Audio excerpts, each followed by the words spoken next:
امام الانبیاء والی محنت کرے، مخلوق سے اپنا ہاتھ کھینچے، مخلوق سے یقین سے اپنا ہاتھ کھینچے، اپنا دل کھینچے، دماغ کھینچے، روح کو کھینچے۔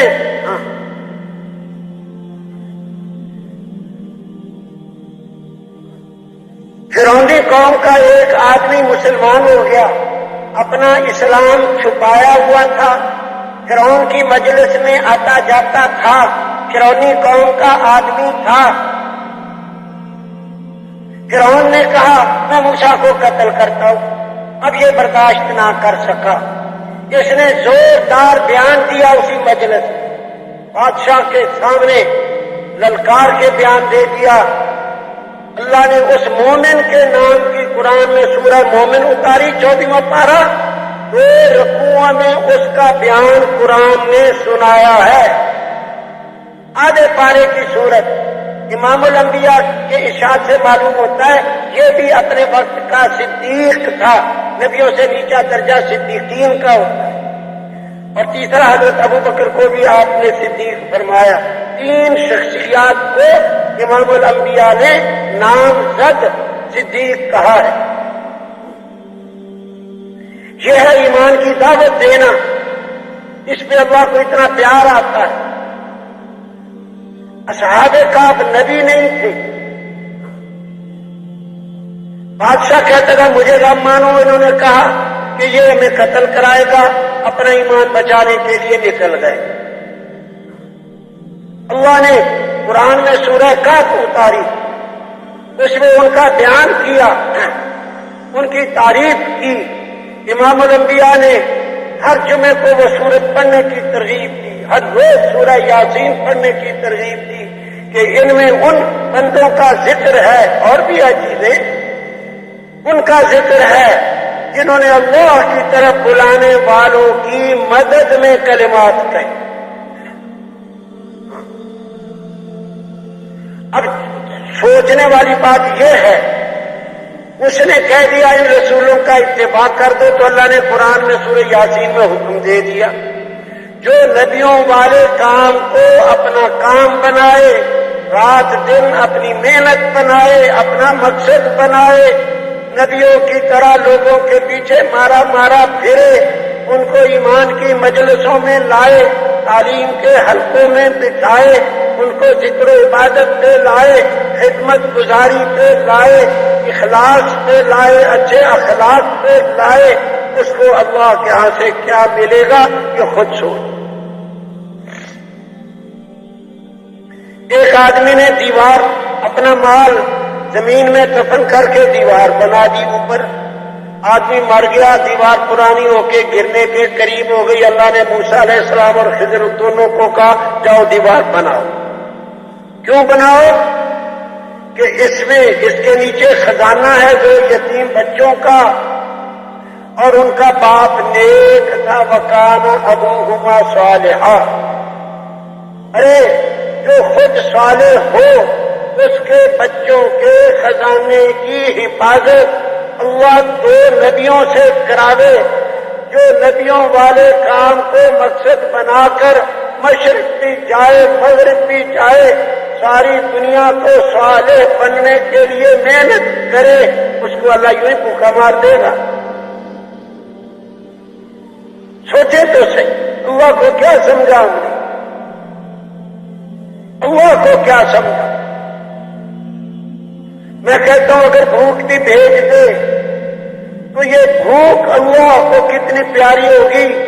رمضان شریف میں صبح کے کھانے کا وقت بدلا ہے، 2 وقت پیٹ بھر کے کھا لو، پھر بھی اللہ کہتا ہے میرے بندے نے میرے لیے کھانا چھوڑ دیا،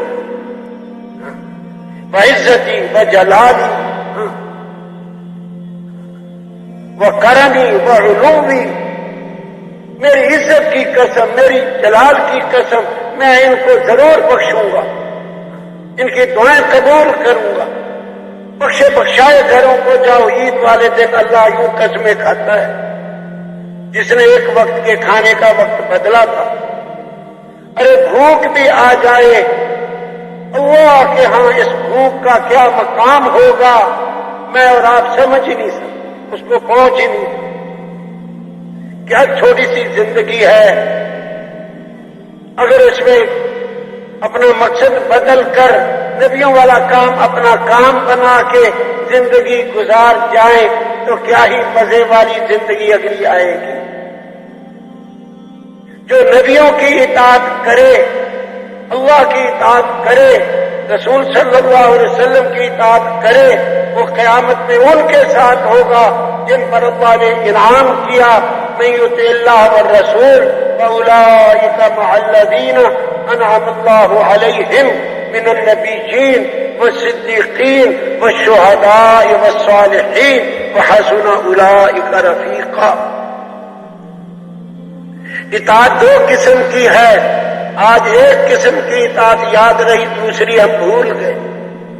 ایک ہے عبادات میں اطاعت، نماز ویسے پڑھے جیسے اللہ کے نبی پڑھتے تھے، روزہ ویسے رکھا، کھانا کھایا، پانی پیا، لباس، شکل شباہت، سونا اٹھنا، دیکھیے اطاعت ہے۔ اور ایک اطاعت ہے مقصد میں، ساری دنیا میں آپ نے دین کیسے پھیلایا، دین کی خاطر، دین پھیلانے کی خاطر کیا کیا قربانیاں دے گئے، مشرق مغرب شمال جنوب پھیلے، ایک ایک کے پیچھے پھرے ہیں اور کتنا پھرے ہیں، بے تاب ہو کے پھرے ہیں، دیوانہ وار پھرے ہیں، دیکھا اس میں اطاعت۔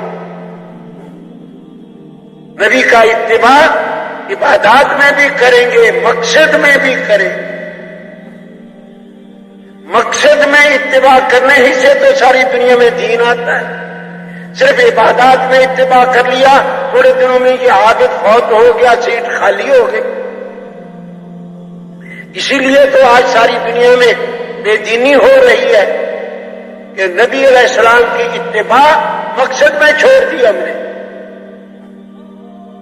وظیفے سنت والے کرتے ہیں، رات کو آیت الکرسی پڑھی، سورۃ ملک پڑھی، تسبیحات فاطمہ پڑھی، صبح کو اٹھے اور تہجد پڑھی اور سنت کے مطابق وضو، مسواک اور اشراق، سنت کے مطابق کھانا، اور اس کے بعد چل اپنے کاروبار میں لگ گئے، مال کمانے میں لگ گئے۔ میرے نبی کا سارا دن کیسے گزرتا تھا، میرے نبی کی راتیں سارا دن، ساری رات کیسے راتیں گزرتی تھیں، اس میں اتباع ہم صاحب ہو گیا، بھول ہو گئی۔ جو ہو گیا ہم اسی پہ ندامت کریں، اللہ کے ہاں شرمندہ ہو جائیں کہ اللہ میں شرمسار ہوں، تیری نعمتیں کھاتا رہا اور کی طرف بھاگتا رہا، تیرے بندوں کی خیر خواہی، تیرے نبی کی امت، اس کو صحیح رخ پہ لانا یہ چھوڑ دیا، امت گمراہی کے دروازوں پہ جا کھڑی ہو۔ مجھ سے قصور ہوا، مجھ سے ظلم ہوا، ظلم عظیم ہوا، جرم عظیم